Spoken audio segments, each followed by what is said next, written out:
आपके सामने एक यहाँ नया बैनर और बोर्ड नजर आ रहा है जिसमें साफ साफ लिखा हुआ है, हमें माओवादी बनने पर मजबूर मत करो। और क्यों ले रखा है वो भी आपको दिखा देते हैं। यहाँ पर खतियान लेखन सफाई मुहर्रिर संघ के लोग यहाँ बैठे हुए हैं और इन्होंने साफ साफ लिखा है, हमें माओवादी बनने पर मजबूर मत करो। आखिर ऐसा क्या कारण है जिसके कारण इन्होंने इतनी बड़ी बात लिख करके यहाँ पर लगाई है। और आपको ये बता दें कि पिछले 169 दिनों से ये यहाँ धरने पर हैं, लेकिन अब तक कोई पहल होती नहीं दिख रही। इनके हाथों में तख्ते हैं, बैनर हैं। आइए अब जरा इन्हीं से बात करके जानेंगे कि आखिर किस कारण से इन्होंने लिखा है कि हमें माओवादी बनने पर मजबूर मत करो। आप लोग यहाँ इतने दिनों से बैठे हैं, अब एक नया बैनर, नया तख्ता दिख रहा है, हमें माओवादी बनने पर मजबूर मत करो। आखिर ये क्या मामला है? सर, ये मामला साफ है। हम लोग जो है राजस्व विभाग के अंतर्गत भू बंदोबस्त कार्यालय के कर्मचारी है। हम लोगों ने सरकार को फ्री ऑफ कॉस्ट 17 साल सेवा दिया है। अब हमारा उम्र नहीं है कि हम दूसरे विभाग में जाएं, ठीक है। और सरकार क्या सुप्रीम कोर्ट का भी आदेश आ रहा है, हाई कोर्ट का भी आदेश आ रहा है कि इनको समायोजन किया जाए, कि जो 10 साल सेवा किसी भी प्रकार किसी भी कार्यालय में सेवा दिया हो उनको समायोजन किया जाए। हमारा कार्य करते करते 17 साल हो गया है और यहाँ के जो अफसरशाही है वो नहीं चाहते हैं कि यहाँ के मूलवासी और आदिवासियों का समायोजन हो। यहाँ के लोग यही चाहते हैं कि यहाँ झारखंड के जो मूलवासी आदिवासी हैं वो माओवादी बनने के लिए जंगल में जाए और वो जंगल के ही लोग हैं जो कि जंगल में जाके सेवा करेंगे। आखिर हमने पढ़ लिख करके सरकार का 17 साल सेवा किस लिए किया? इसीलिए कि हम माओवादी बने। माओवादी हमें बनने में इसलिए फायदा होगा कि उनको एक समर्पण में 18 लाख 20 लाख रुपए मिलता है, उनको आवास मिलता है तथा उनको रहने के लिए सारी व्यवस्था मिलती है। उम्र भर का उनके जीवन यापन का सारा व्यवस्था किया जाता है। इसी सब को देखते हुए हम यहाँ पर बैनर लगाए कि हमें माओवादी बनने पर मजबूर नहीं किया जाए। तो आपके इस 169 दिन हो गए, अभी तक तो कुछ होता हुआ दिखा नहीं। सुनने में आया है कि अफसरशाही के कारण ऐसा हो रहा है। क्या इस तख्ते को लगाने पर सरकार जागेगी या अफसरों की नींद खुलेगी?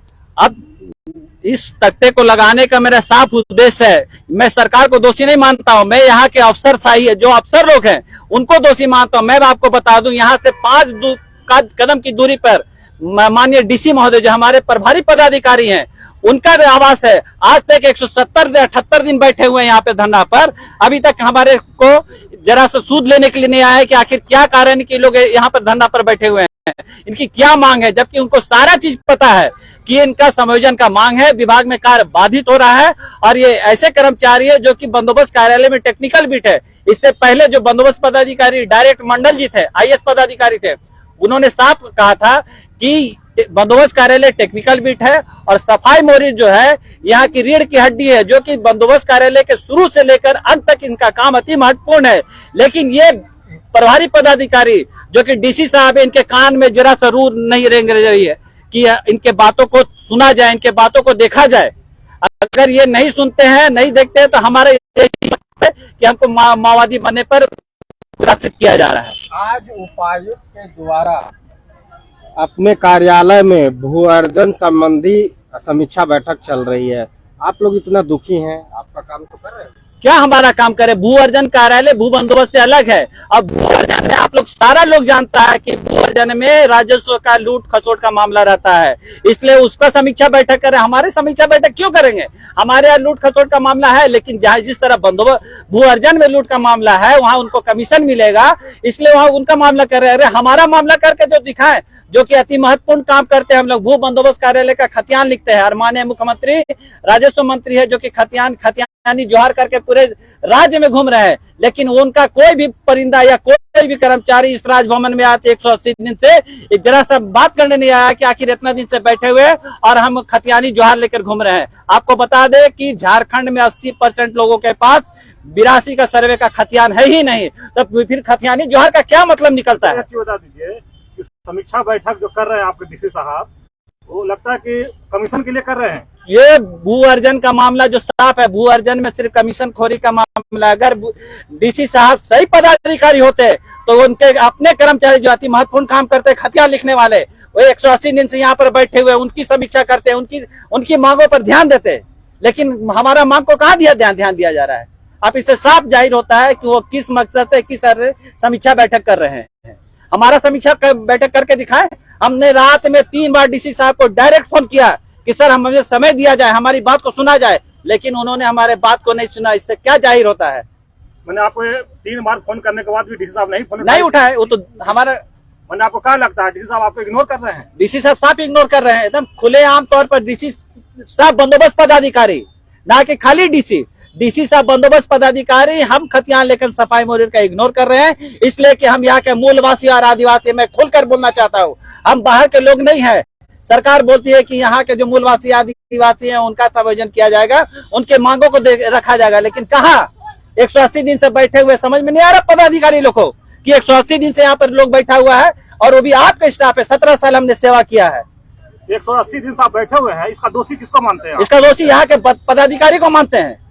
का है यहाँ का जनप्रतिनिधि, मंत्री, विधायक और जनता आपको क्या उन लोग का नजर नहीं है कि हम जनता का जो काम करने वाले हैं, जो जनता का पहचान दिलाने वाले हैं, जमीन का, अचल संपत्ति का, वो बैठे हुए हैं। लेकिन हम आपको बता देते हैं कि सरकार चलाने का सारा खेल करता है आईएएस पदाधिकारी। वो अपने उंगली पर सरकार को नचाता है। यहाँ के मंत्री लोग उसके उंगली पे नाचते हैं। अगर मंत्री को इतना ही समझ होती तो हमारा सूद लेने के लिए आते हैं कि आखिर आप लोग क्यों बैठे हुए हैं, आप हमारे वोटर हैं, आप क्यों बैठे हुए हैं। अगर इतना ही बात थी तो हम आप हमारे आके हमारे मांग को सुनते, लेकिन उनको अफसरशाही हमारे मांग से भ्रमित कर उनको दूसरे तरफ ले जाते हैं और हमारे मांग को जस का तस रखे हुए हैं। अपना मांग एक बार दोहरा दीजिए। हमारा मांग है कि पूर्व में आज 38 साल हो गया है, आज 38 साल हो गया है कि बंदोबस्त कार्यालय में अस्थायी नियुक्ति नहीं हुई है, और अस्थायी नियुक्ति नहीं होने का कारण बिहार में खतियान लेकिन सफाई मुहर्रिर से मुहर्रिर में समायोजन होते आया है। और यहाँ पर जब हमने मांग रखी है तथा हाईकोर्ट का भी आदेश है, सुप्रीम कोर्ट का आदेश है कि जो 10 वर्षों से सेवा करते आए हैं उनका समायोजन करना है। और मैं इन्हीं मांगों को लेकर कि हमारे खतियान लेखन सफाई मुहर्रिर को मुहर्रिर के पद पर समायोजन किया जाए।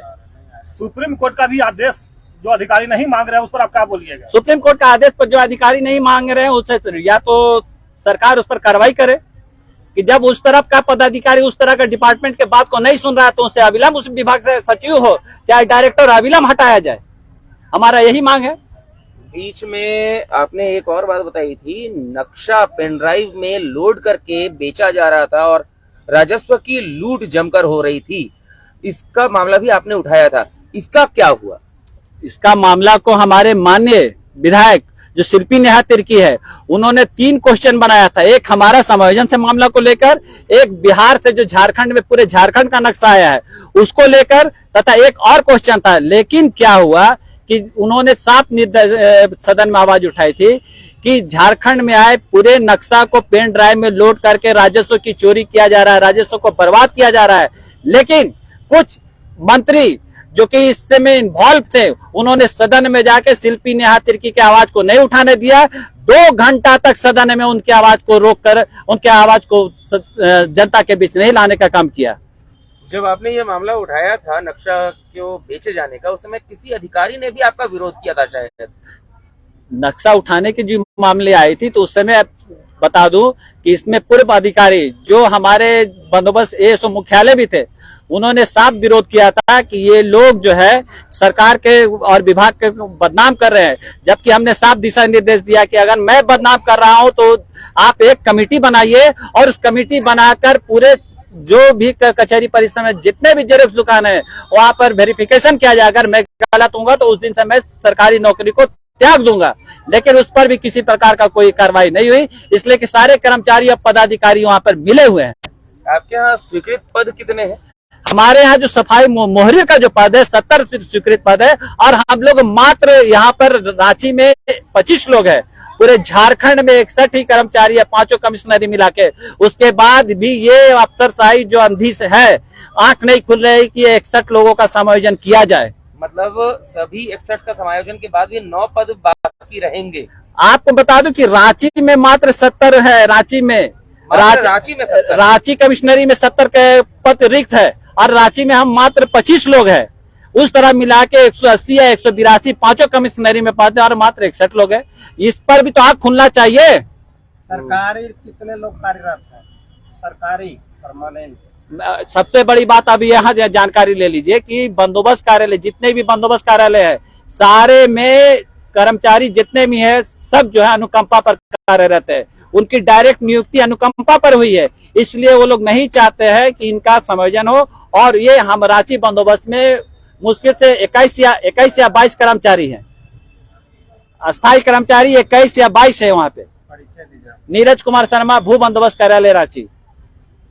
तो आपने देखा कि अब हालत ऐसी हो गई है कि अगर इनकी मांगों पर ध्यान नहीं दिया जाता और अफसरशाही जो खुलकर अफसरशाही हो रही है, ऐसी स्थिति में ये माओवादी तक बन सकते हैं। इन्होंने स्पष्ट तौर पर ये कह दिया है और ऐसी स्थिति में सरकार जिम्मेदार होगी कि अधिकारी जिम्मेदार होंगे, ये कहना मुश्किल है। लेकिन हाँ, रांची के उपायुक्त, उनके ऊपर खुलकर इन्होंने आरोप लगाया है और कहा है कि विधायक शिल्पी नेहा तिर्की ने भी जब इनका मामला उठाना चाहा तो उन्हें षड्यंत्र के तहत मामला नहीं उठाने दिया गया।